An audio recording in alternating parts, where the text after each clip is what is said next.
You ask Tiger to solve. This deals with linear equations with one unknown.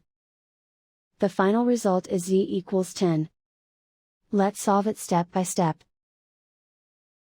Group all constants on the right side of the equation. Subtract 1 from both sides. Simplify the arithmetic.